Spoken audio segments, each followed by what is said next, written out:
Imagine a people who for nearly 2,000 years had no state, no unified territory, no common language of daily life. A people who were exiled, scattered across all continents, persecuted in Europe, taken into slavery in the East, sold on the slave markets of Rome. And yet, they returned. Not after one generation or two.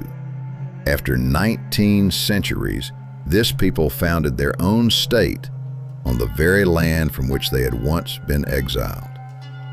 No other people in human history has accomplished anything similar. No people in the world has preserved its identity under conditions of dispersion for so long, without territory, without an army, without a state language, without a common authority. Historians call this phenomenon unique. This is the first enigma of our investigation today. But there is a second enigma, no less astonishing.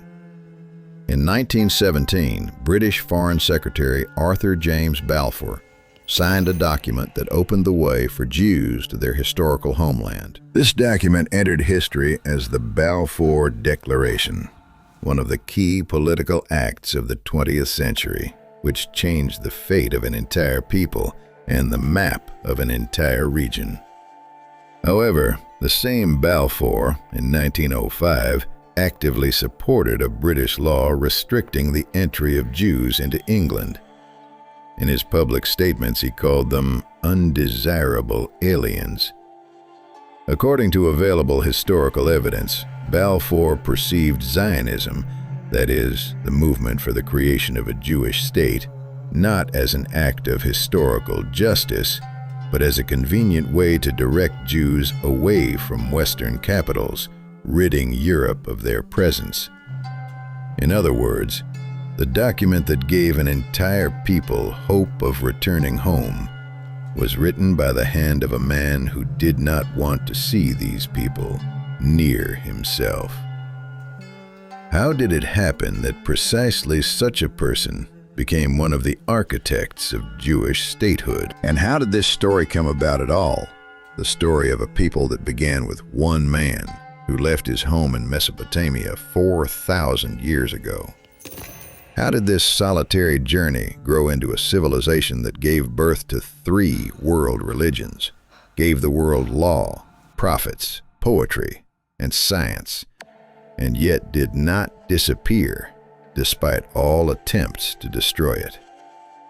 Today we will travel this path from the very beginning to the end, through deserts and palaces, through wars and exiles, through the ruins of destroyed temples and the walls of revived cities. We will analyze sources, examine versions, hear the voices of those who stood at the crossroads of this history. 3,750 years in one investigation. It all began not with an army or a conquest. It all began with one man and his decision to leave. According to the biblical narrative, this man's name was Abram, and he lived in the city of Ur, one of the largest trading centers of ancient Mesopotamia, located in the territory of modern Iraq. Ur was a city with developed architecture, clay archives, and extensive trade. It was convenient and safe to live there, and yet Abram left. According to the Old Testament, God called out to him, "Leave your country, your people, your father's house, and go to the land that I will show you." According to biblical testimony, Abram was 75 years old at that time. Together with his wife Sarai and his nephew Lot, he set out on a journey through deserts and foothills, along ancient trade routes that merchant caravans had traveled long before him. This path ran through the Fertile Crescent, from Mesopotamia through Syria and down to the Mediterranean coast. There, on the border of the desert and coastal plains, lay the land of Canaan. The land of Canaan, where Abram arrived, was not empty. It was inhabited by numerous tribes: Hittites, Amorites, Hivites, Jebusites, Canaanites, Perizzites. Biblical texts portray them differently. In some episodes, the Canaanites are hospitable and friendly towards the newcomer. In others, hostile and wary. These were peoples with established traditions, their own languages, and elaborate cults. The Canaanites practiced polytheism.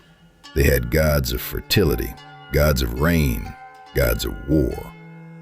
On the hills stood altars with sacrificial sats.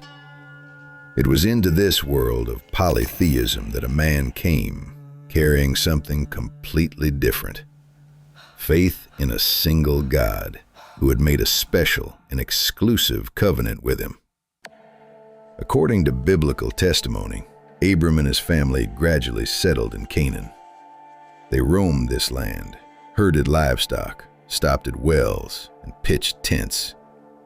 Several times famine forced them to go to Egypt and return back.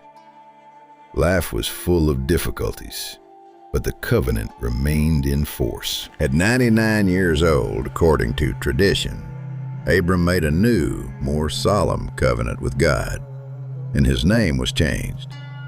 He became Abraham. This change of name in the ancient cultures of the Near East meant something fundamentally important: a new purpose, a new role in history, a new connection with the one who gives names. Abraham died at the age of 175 and was buried in the cave of Machpelah near the city of Hebron, a city that still exists today in the territory of the west bank of the Jordan River and remains a place of pilgrimage. Abraham had two sons, Isaac from his wife Sarah, and Ishmael from the maidservant Hagar. These two brothers went their separate ways, carrying different destinies with them. According to the views of religious traditions, Isaac became the progenitor of the Jews, and Ishmael the progenitor of the Arabs. Two peoples destined to share the same narrow strip of land for millennia trace their ancestry back to one common father. This genealogical detail is not merely curious in itself. It sets the tone for all subsequent history, in which kinship and rivalry prove inseparable. Isaac had a son named Jacob, notable for receiving a new name from God, Israel. Jacob's 12 sons became the founders of the 12 tribes, around which all the subsequent history of the people would be built. The names of these sons, Reuben, Simeon, Levi, Judah, Issachar, Zebulun, Dan, Naphtali, Gad, Asher, Joseph, and Benjamin, echo through the millennia in prayers, in the names of biblical books, in a geography of the Near East. But before the descendants of these 12 would occupy their lands, they were to undergo a long and painful ordeal, which they themselves would remember until the end of their history: the ordeal of Egyptian slavery. Among Jacob's 12 sons was one destined for a special fate: Joseph. Handsome and gifted, loved by his father more than his brothers, he aroused their envy and hostility. In the end, the brothers sold him to traders heading to Egypt.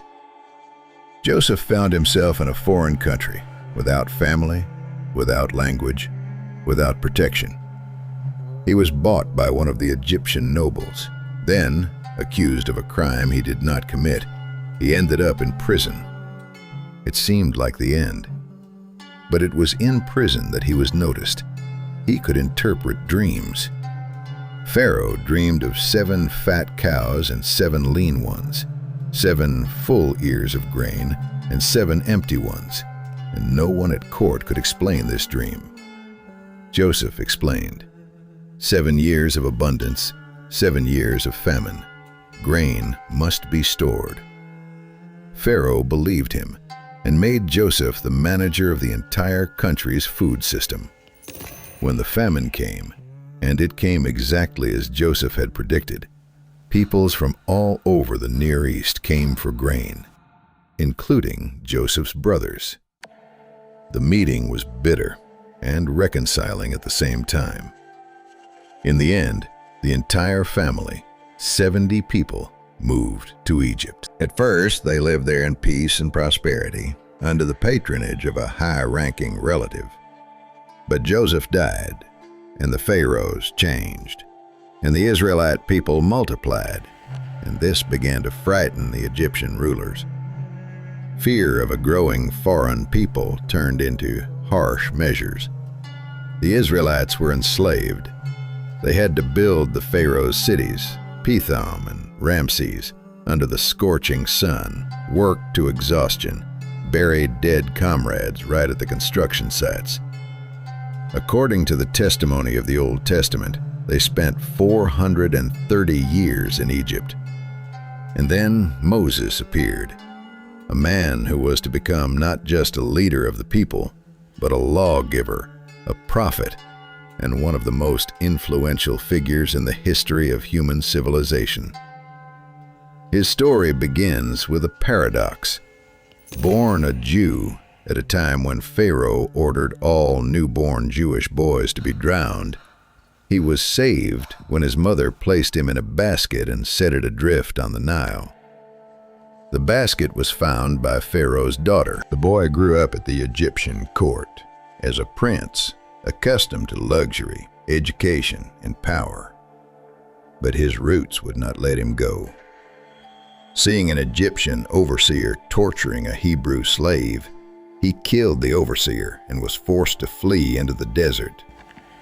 In the Sinai desert, he tended sheep, and there, at a burning bush that burned but was not consumed, he heard a voice. Return to Egypt. Become the voice of your people. Go to Pharaoh and say, "Let my people go." Moses returned. Negotiations with Pharaoh, accompanied, according to the biblical description, by the 10 plagues of Egypt, from the plague of locusts to the death of the firstborn, led to Pharaoh finally letting the people go.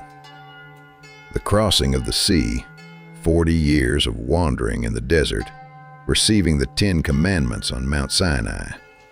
All this became part of a grand narrative that the Jewish people retell from generation to generation to this day. The exodus from Egypt became for the Jewish people what the moment of a nation's birth is for other peoples. It was not just liberation from physical slavery. It was the acquisition of an identity based on faith in a single God and on the specific historical experience of deliverance.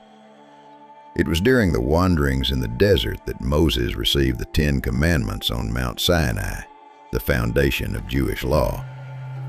The first of them sounded simple and revolutionary at the same time. The Lord is your God. The Lord is one.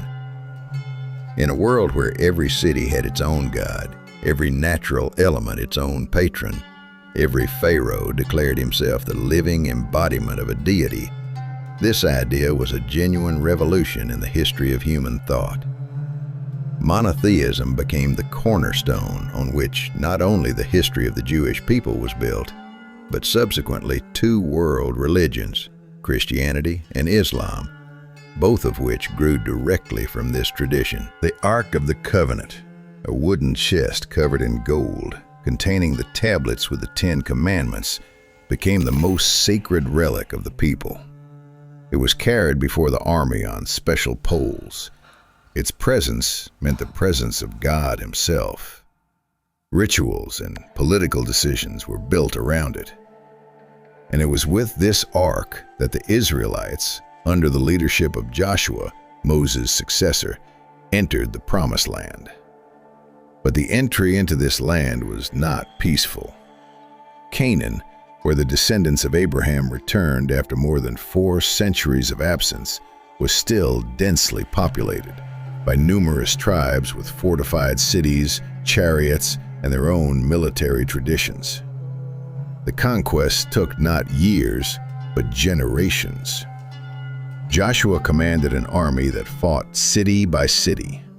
The walls of Jericho, which fell, according to biblical tradition, from the sound of trumpets, entered history as a symbol of victory achieved not only by the force of arms. But even after Joshua's death, the conquest remained incomplete. The 12 tribes settled in the territories allotted to each, but they had no single center of power, no unified army. In times of military threat, the people united around so-called judges, religious and military leaders capable of rallying their tribesmen to fight. Samson, the mighty man from the tribe of Dan, whose strength lay in his hair. Deborah, a prophetess and military commander, one of the rare women to hold a position of leadership in the ancient world. Gideon, a warrior who defeated a huge Midianite army with a handful of select fighters. These images have survived millennia, but the authority of the judges ended with the crisis. As soon as the threat receded, unity disintegrated again. And the Israelites spoke more and more insistently about needing a permanent ruler, a king capable of holding the country together not only in times of war. The prophet Samuel long resisted this idea. In his conviction, only God could be the true king of Israel. He perceived the establishment of an earthly monarchy as a renunciation of God in favor of man. But the people insisted. In the end, Samuel anointed Saul of the tribe of Benjamin as king, the first king of a united Israel. Saul was a warrior, taller than all his subjects, brave and decisive in battle. His military successes commanded respect. But it was he who was destined to discover what many leaders learned too late. Power given from above can be taken away just as suddenly as it was granted. From the shadows at Saul's court emerged a young shepherd from Bethlehem, David of the tribe of Judah. His duel with the Philistine giant Goliath became one of the most famous episodes in all of world history. A youth without armor or experience against a huge warrior in full regalia, and victory with a sling and a stone. This image became an eternal symbol of the triumph of spirit over brute physical force. But behind this episode lies an entire life, full of wars, betrayals, court intrigues, love, and tragedies. David came from a different tribe than Saul. He was not his descendant, and it was he who founded the first true royal dynasty of Israel, a dynasty that would rule in Jerusalem for 400 years. Under David, Jerusalem, previously held by the Jebusites, was conquered. This city, standing on rocky hills, was chosen as the capital of the United Kingdom for a reason. It did not belong to any of the 12 tribes, and thus could become a neutral center for all. Since then, for 3,000 years, Jerusalem has not ceased to be an object of disputes, prayers, and wars. The territories under David's rule expanded from the Sinai Peninsula in the south to the Euphrates River in the north, limits that the Israelite state had never reached before and would never reach again. According to tradition, David was both a poet and a musician. The Book of Psalms, a collection of hymns traditionally associated with his name, still resounds in the worship services of 3 world religions today. His greatest dream was to build a majestic temple for the Ark of the Covenant, but this task fell to his son. Solomon entered history as a king of wisdom, trade, and construction.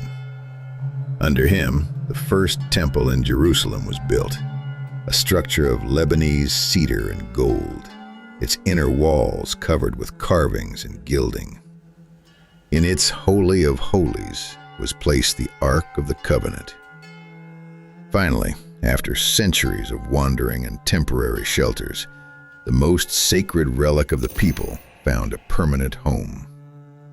Solomon traded with all the known world of that time, with Arabia and Egypt, with the Phoenician cities of Tyre and Sidon, with the mysterious land of Ophir, from which gold was brought. The Queen of Sheba, ruler of a distant South Arabian country, according to tradition, personally undertook a long journey to test his famous wisdom.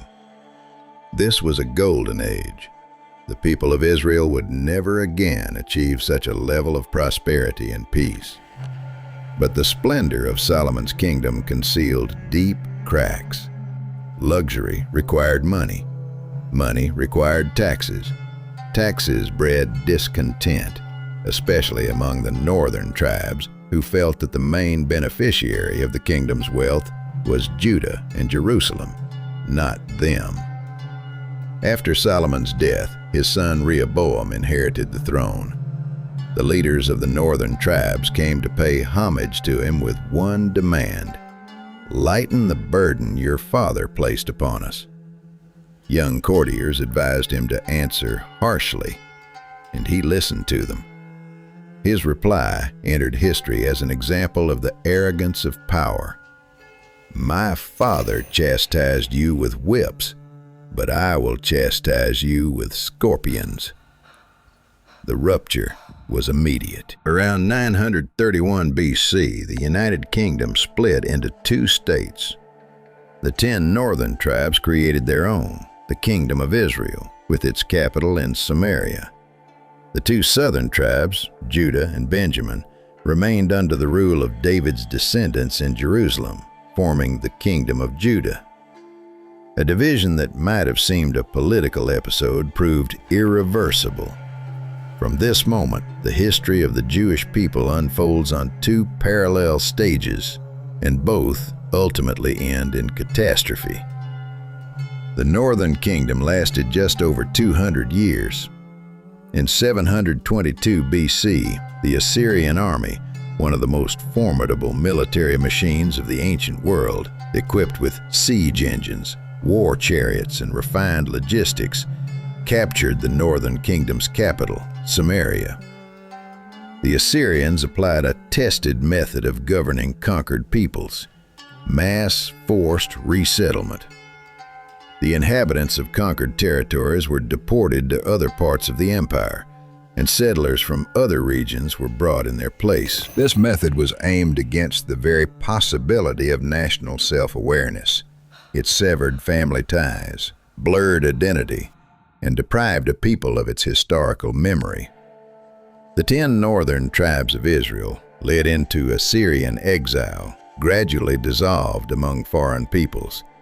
They ceased to speak their language, ceased to preserve their traditions, ceased to remember who they were. In history, they remain under one name that echoes forever: the 10 lost tribes of Israel. This disappearance gave rise to one of the most enduring mysteries of world history. Where did they go? What became of them? Over the centuries, the most diverse peoples and communities have declared themselves their descendants.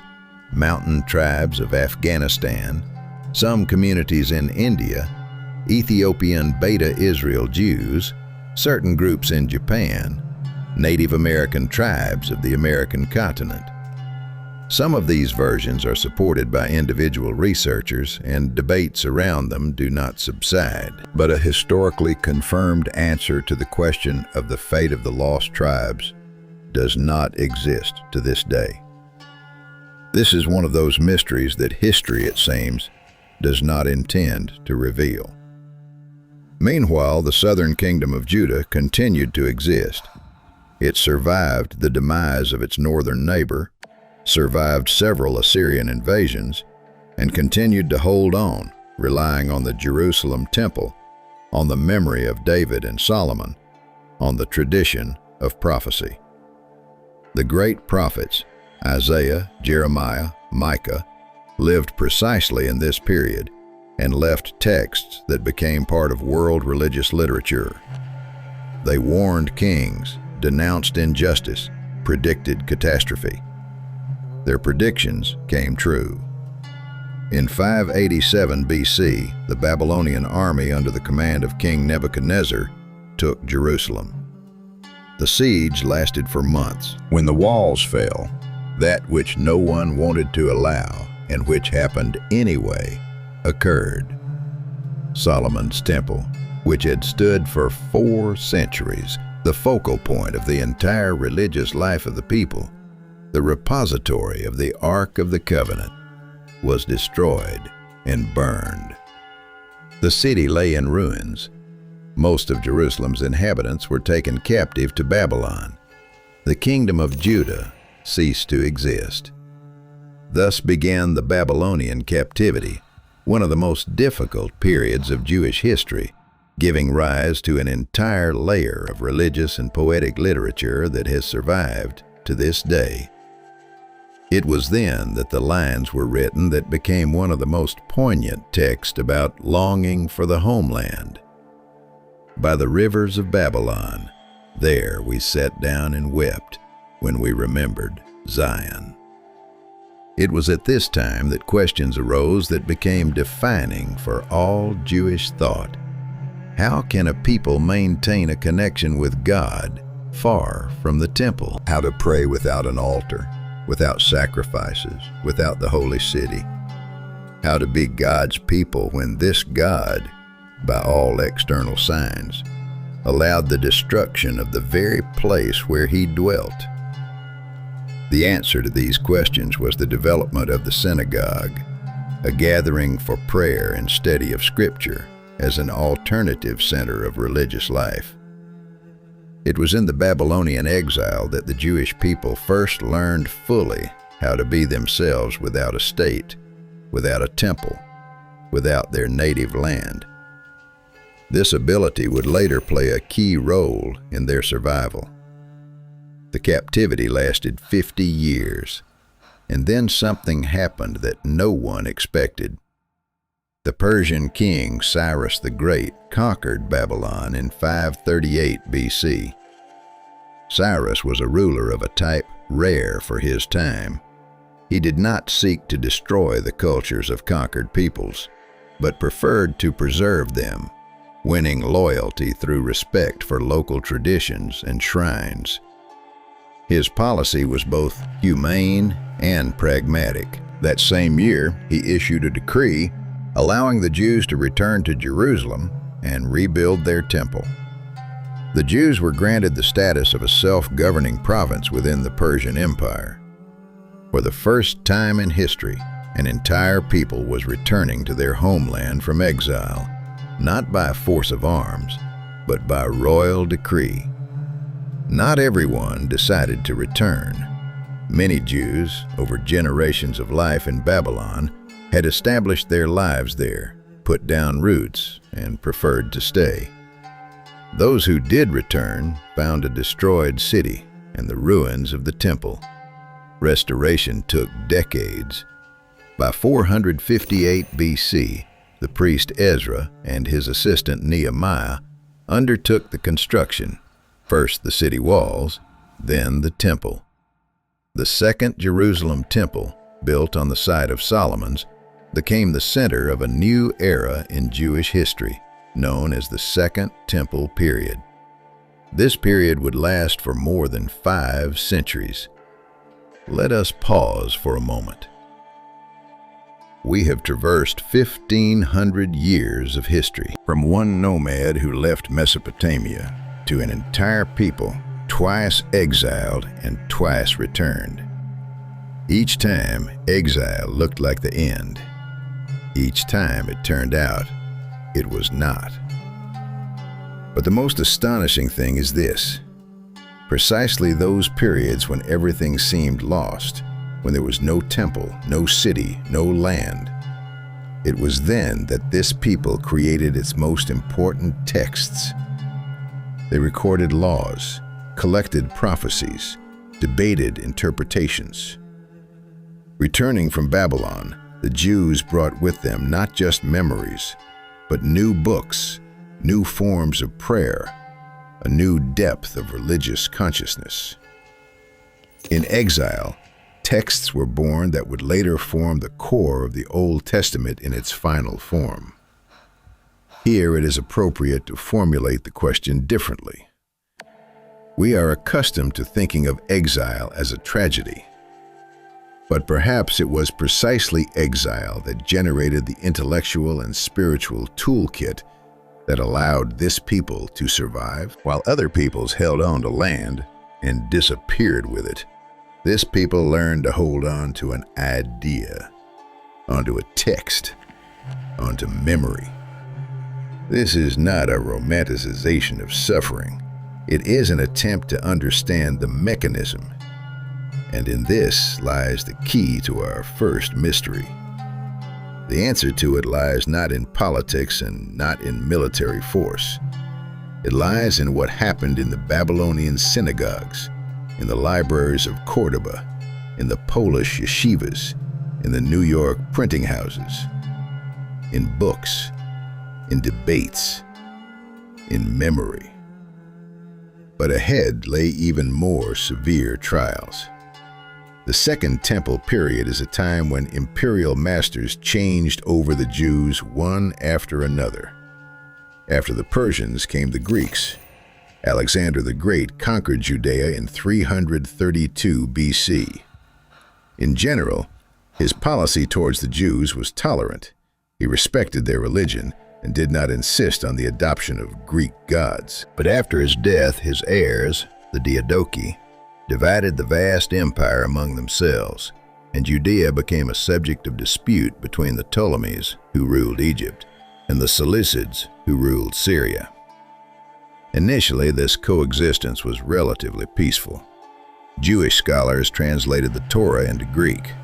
Thus appeared the Septuagint, the Greek version of the Old Testament, which opened Jewish wisdom to the entire Hellenistic world. But everything changed in 167 BC.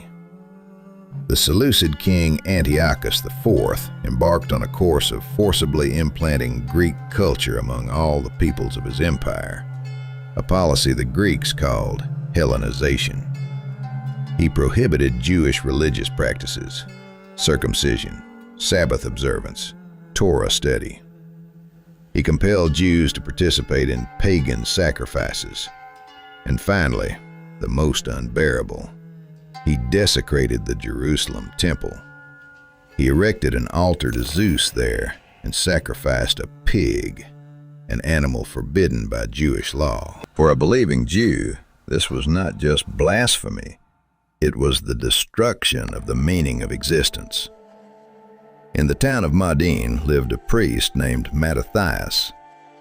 When royal officials demanded that he publicly offer a pagan sacrifice before the people, he refused and killed a Jew who had voluntarily agreed to do so. After this, he fled to the mountains with his sons. Others followed him.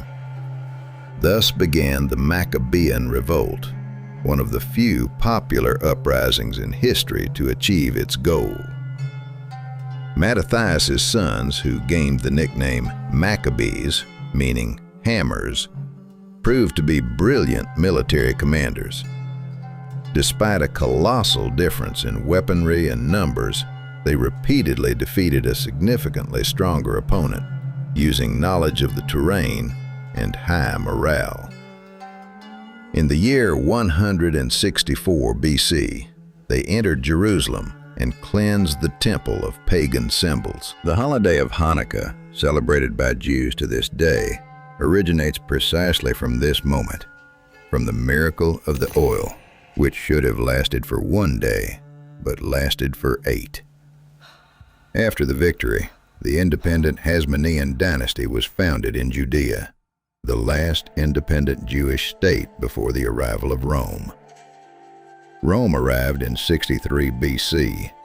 The commander Pompey entered Jerusalem and incorporated Judea into the sphere of Roman rule. Relations between Rome and the Jewish population were ambiguous from the very beginning. Rome granted the provinces a certain autonomy, did not insist on the worship of Roman gods, and allowed Jews to live by their own laws, provided they paid taxes and did not rebel. But subjugation was always felt. Any disobedience threatened an immediate and brutal response.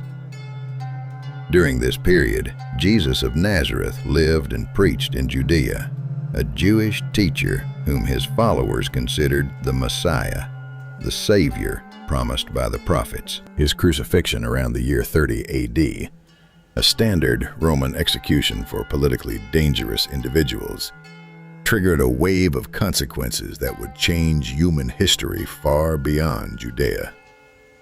But within our story, something else is important. His execution added another layer of tension to an already complex situation in the province, between different groups within Jewish society and between that society and Roman authority. By the year 66 AD, the tension had reached its limit. The First Jewish-Roman War began. The Jews fought with the desperation of people who had nothing to lose. But Rome was incomparably more powerful and possessed the experience of dozens of suppressed revolts across the empire. In the year 70 AD, the future Emperor Titus entered Jerusalem after a long and grueling siege. What occurred entered history as one of the greatest catastrophes of antiquity. The city was burned. The Second Temple, which had stood for 5 centuries, was razed to the ground. Only one section of the fortress wall surrounding the Temple Mount survived, the very one known today as the Western Wall, or Wailing Wall, which remains the primary site of Jewish prayer in the world to this day. According to the historian Josephus, an eyewitness to those events, a huge portion of the city's population perished, and about 100,000 people were captured and enslaved. Josephus, a tragic and contradictory figure in his own right, he was a Jewish military commander who surrendered to Rome during the revolt, switched to the enemy's side, and spent the rest of his life at the Flavian court, recording the history of his people from an imperial perspective. Jews regarded him as a traitor, Romans as a useful foreign element. And yet, it is his works, the Jewish War and Jewish antiquities, that became the primary historical source for this era. Without Josephus, we would know incomparably less about this period. About 30,000 captives were sent to Carthage. Others were scattered across the Mediterranean. The Arch of Titus, erected in Rome to commemorate this victory and standing to this day on the Via Sacra, bears reliefs depicting trophies from the destroyed Jerusalem, the 7-branched menorah, the sacred table. In 1949, the revived state of Israel would choose precisely the image of the menorah as its national symbol. History can be ironic. But this was not yet the end. In the year 132 AD, under the leadership of Simon Bar Kokhba, proclaimed by some as a kind of Messiah, the last large-scale Jewish revolt against Rome began. It was brutally suppressed. The Roman historian Cassius Dio described the consequences. According to him, 50 fortified strongholds and nearly 1,000 villages were destroyed. Hundreds of thousands of people perished in battles, and even more died from hunger and disease. After the suppression of the revolt, Jews were officially forbidden to enter Jerusalem, except for one day a year. Another step was more symbolic. Emperor Hadrian renamed the province of Judea to Syria Palestina. The name was chosen deliberately from the word Philistines, the historical adversaries of Israel, to erase the very name of the people from the map. It is from this 2nd century AD administrative decision that the word Palestine originated. History repeated itself for the 3rd time. The people once again found themselves in dispersion, this time for 19 centuries. The diaspora created a remarkable geography of the Jewish world. Jews who settled in Germany and northeastern France became known as Ashkenazim. Those who established themselves on the Iberian Peninsula, in Spain and Portugal, are known as Sephardim, from the ancient Hebrew name for Spain. Jews of Egypt, Iraq, and Yemen, Mizrahim, meaning Eastern. Jews of Central Asia and the Caucasus, Bukharan. In the 17th and 18th centuries, some Ashkenazi Jews from Europe crossed the ocean to the New World, Dutch Brazil, then North America. Thus, new communities began to form in Amsterdam, London, New York. Small at first, but later becoming the most important centers of Jewish life. Each of these communities over time developed its own dialect, its own traditions, its own cuisine and music. Yiddish among Ashkenazim, Ladino among Sephardim, Judeo-Arabic dialects among Mizrahim. Yet all of them preserved the common religion, a common sacred text, a unified calendar of holidays, and perhaps most importantly, a shared memory of a lost homeland. The Middle Ages were a time of unstable equilibrium for the Jews of Europe. Their position depended entirely on the will of local rulers. Tolerated today, expelled tomorrow.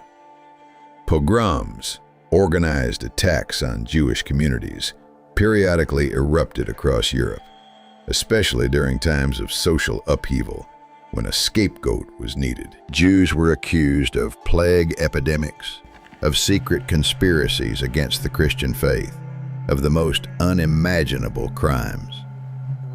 Most of these accusations had no factual basis, but that hardly stopped anyone. In the year 1099, the Crusaders captured Jerusalem. Their campaign was accompanied by indiscriminate brutality. They killed everyone. According to some accounts, the Jewish and Muslim inhabitants of the city fought side by side against the invaders and perished together after its fall. A wave of fear swept through Jewish communities from the Rhine to the Euphrates.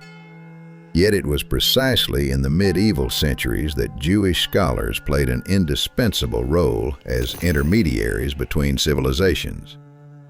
In Muslim Spain, known by the Arabic name Al-Andalus, Jewish philosophers, doctors, and poets worked within the same cultural space as Arab and Berber thinkers. Maimonides, Moshe ben Maimon, born in Cordoba in the 12th century, created philosophical works here that fused the tradition of Judaism with Aristotelian logic. His works were read and cited by the scholastics of Christian Europe. Jewish translators translated the works of Greek philosophers and Arab physicians into Latin, transmitting knowledge to Europe that might otherwise have been lost. In a certain sense, it was through Jewish intermediaries that Aristotle returned to medieval Europe. In the year 1492, the very year Columbus reached the shores of America, the Spanish monarchs Ferdinand and Isabella signed the Alhambra Decree, an edict expelling Jews from Spain. The Sephardic Jews, who had lived on the peninsula for hundreds of years and created one of the most brilliant cultural flowerings of Jewish history, the famous Iberian tradition of philosophy, poetry, and medicine, were forced to leave the country within a few months. Thousands perished on the road. The survivors scattered across North Africa, the Balkans, and the Middle East. One of the main refuges became the Ottoman Empire. Sultan Bayezid II welcomed the exiles, understanding that educated, mercantile, multilingual people would benefit his state.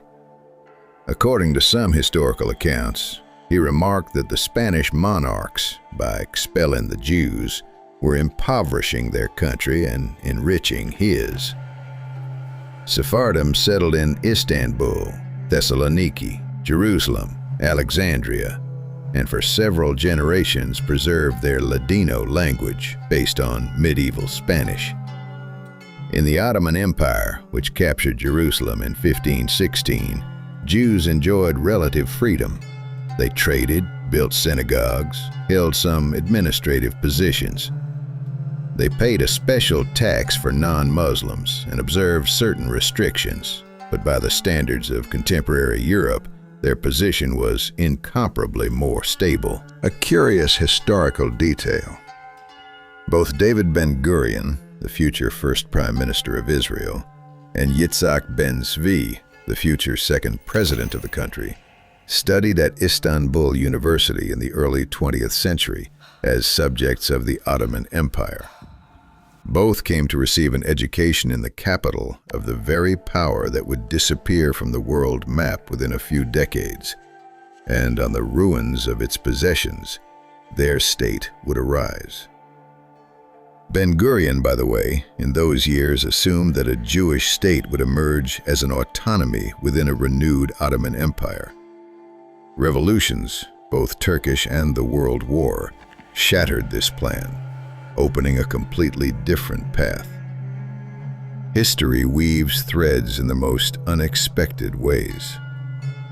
The Age of Enlightenment seemed a time of hope. Ideas of equality and civil rights opened doors for Jews that had previously been closed. In France, Germany, and other countries, Jews gained citizenship, could study at universities, and pursue liberal professions. Many rapidly assimilated, adopted local customs, changed their names. It seemed the age-old confrontation was receding. But the Enlightenment also gave birth to a new form of anti-Semitism, no longer religious, but national. In the 19th century, theories of race and national spirit spread across Europe. Jews were declared not merely heretics, but aliens, outsiders who by their very nature could not become true Germans or French. This was a fundamentally different logic of hatred. It did not allow escape even through renunciation of faith or conversion. It was more dangerous than any before.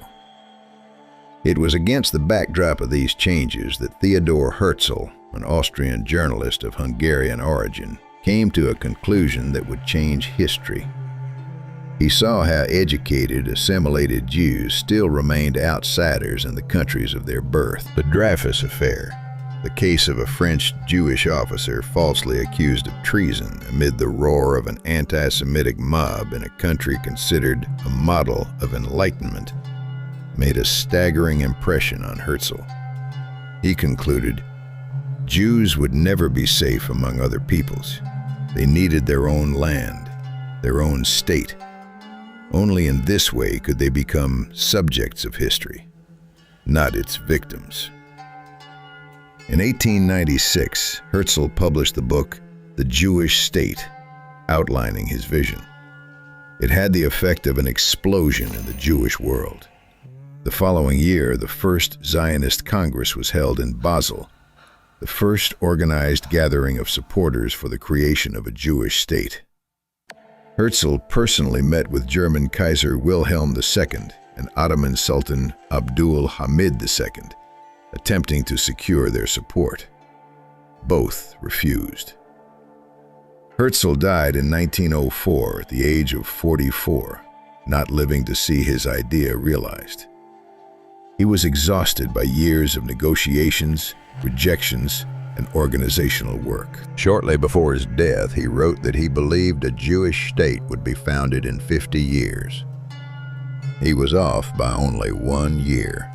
Israel was proclaimed in 1948, 44 years after his death.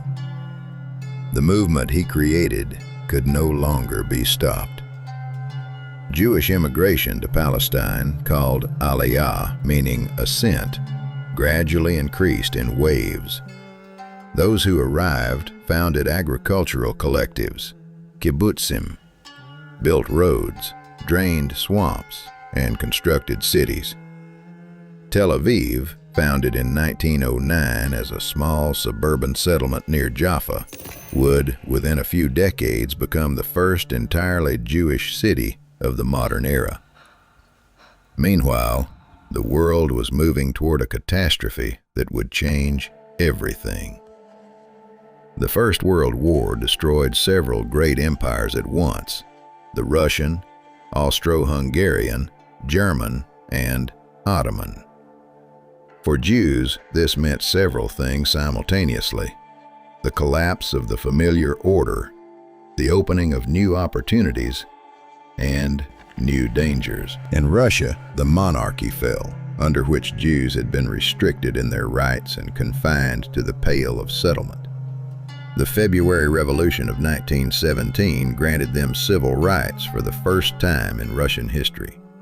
But it was followed by the October Revolution, civil war, and waves of pogroms in Ukraine and Belarus, where hundreds of thousands of Jews perished. The chaos and violence pushed thousands to immigrate, some to Western Europe, some to America, some to Palestine. Germany was defeated, which gave rise to a deep national crisis and resentment that political demagogues immediately exploited. Jews were increasingly portrayed as culprits for the military defeat and economic hardships. This was a lie, but it fell on fertile ground. The Ottoman Empire ceased to exist, its territories coming under the control of British and French mandates. It was then that the document we spoke of at the very beginning appeared. In November 1917, British Foreign Secretary Arthur James Balfour sent an official letter to Lord Walter Rothschild, a prominent representative of British Jewry, stating that His Majesty's government viewed with favor the establishment of a national home for the Jewish people in Palestine. Two paragraphs that changed the course of history. Why did Britain do this? There are several explanations, and they are not mutually exclusive. There was genuine sympathy for the Jewish cause among some British politicians raised in the biblical tradition. There were geopolitical calculations. Britain wanted to secure the support of influential Jewish communities, primarily American, at a time when the United States was still hesitating to enter the war. Finally, there was Balfour's own logic. He perceived Zionism not as the restoration of justice, but as a way to direct Jews away from Europe. As for the Arab majority living in Palestine, no one asked them. Arab political leaders, learning of the declaration, regarded it as a blatant violation of promises the British had given them during the same war in exchange for an anti-Ottoman revolt. The contradiction between promises made to different sides was obvious even then, and the British government understood perfectly well that it was creating an insoluble knot. Despite this, the declaration was adopted. This contradiction became the seed of future conflicts, the fruits of which the world reaps to this day. After the war, Palestine came under British administration within the League of Nations mandate system. Jewish immigration began to steadily increase, first slowly, then faster and faster, as Europe became more dangerous. The Arab population, seeing the changing demographic balance, began to resist. In 1936, the Arab Revolt broke out. The British suppressed it harshly. According to various estimates, Arab casualties over 3 years amounted to about 20,000 people. In 1939, London issued a white paper severely restricting Jewish immigration to Palestine. The document proposed a plan to create a joint Arab-Jewish state within 10 years and set a limit on Jewish immigration of 75,000 people over the next 5 years, after which it was to cease entirely unless the consent of the Arab majority was obtained. In response, Jewish paramilitary organizations in Palestine intensified their activities. The most famous of these was the Irgun. Its operations, attacks on British police stations, bombings of transport infrastructure, were classified as terrorist activities by a number of sources at the time. including British Prime Minister Winston Churchill. The Irgun's most famous operation was the destruction of the King David Hotel in Jerusalem in 1946. 91 people died in the explosion. After the creation of the State of Israel, some Irgun fighters joined the ranks of the Israeli army. For the Jews of Europe, already experiencing Nazi laws firsthand, the restriction on immigration meant closed doors to the only place that could take them. Nazi Germany, with Hitler's rise to power in 1933, began the systematic persecution of Jews. The Nuremberg laws stripped them of citizenship. Kristallnacht in 1938 revealed the scale of state terror. The beginning of the Second World War opened the possibility for implementing what the Nazi leadership called the final solution. During the war years, 6 million Jews perished in death camps, ghettos, mass shootings, and from starvation and disease. 1/3 of the entire Jewish people on earth. Entire communities, Polish, Hungarian, Dutch, Greek, Lithuanian, Belarusian, French, were destroyed completely or almost completely. In some Polish cities, Jews made up 50 to 70% of the population before the war. After the war, almost none remained. The Warsaw Ghetto, where 400,000 people were confined, revolted in 1943, a final act of desperate resistance before physical annihilation. Auschwitz, Treblinka, Sobibor, Majdanek. These names became synonymous with the industrial destruction of people.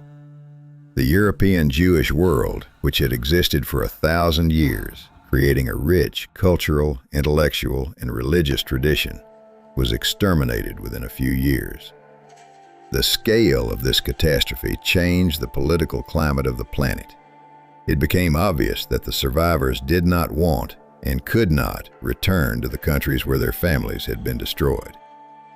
In 1947, the United Nations approved a plan to partition Palestine into 2 states. Arab countries and the Arab population of Palestine rejected this plan. On May 14, 1948, David Ben-Gurion, the same one who had once studied at Istanbul University, proclaimed the establishment of the State of Israel. The next day, the armies of 5 Arab states crossed its borders. Israel withstood. But the price of this victory was high for everyone, including the hundreds of thousands of Arab residents of Palestine who left their homes during the fighting. In the following decades, the country experienced several more wars. The Suez Crisis in 1956, a joint attack by Israel, Britain, and France on Egypt following the nationalization of the Suez Canal. The Six-Day War in 1967.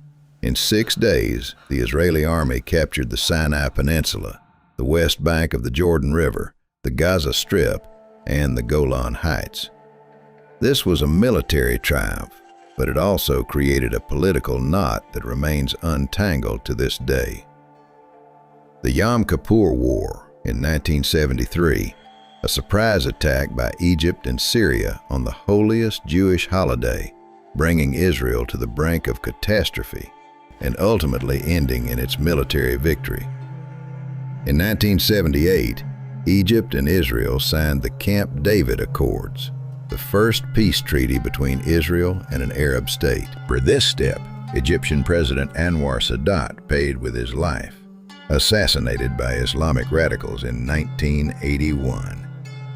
In the 90s, the Oslo negotiations between the Israeli government and the Palestine Liberation Organization briefly opened hope for a settlement. It seemed the conflict was finally moving toward resolution, but it did not happen. The Israeli-Palestinian conflict is a tangle of contradictions that is very difficult to unravel. At its core lies a question with no simple answer: how to reconcile the demands of 2 peoples claiming the same land, each of whom can present their own genuine historical right. One people whose history on this land stretches back to deepest antiquity, having passed through exiles, pogroms, and genocide before returning. Another people whose ancestors lived here for hundreds of years, built houses, cultivated the land, and found themselves displaced by events they did not choose. History rarely offers simple solutions. More often, it offers understanding. Let us return to our two riddles. The first, how did a people without a state, without land, without a common language preserve themselves for 19 centuries? In return, the answer, perhaps, is this: they preserved themselves from within. In books, in laws, in memory, in rituals, in the words spoken annually, next year in Jerusalem. Memory proved stronger than any state. This people turned their very survival into a form of existence impervious to external destruction, because it lived not in stones or walls, but in people.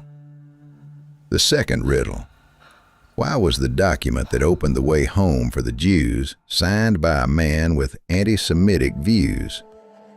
The answer, perhaps, is even more bitter, because history is driven not only by good intentions, but also by self-serving calculations, coincidental alignments of interest, and the convenience of others' goals. Sometimes the road to justice is paved by the hands of those who never thought of justice. This in itself tells us something important about how the world works, far less romantic than we might wish, but far more honest. 3,750 years. From one man who left Mesopotamia under the scorching sun to a state founded on the shores of the Mediterranean after millennia of dispersion. A history that does not end.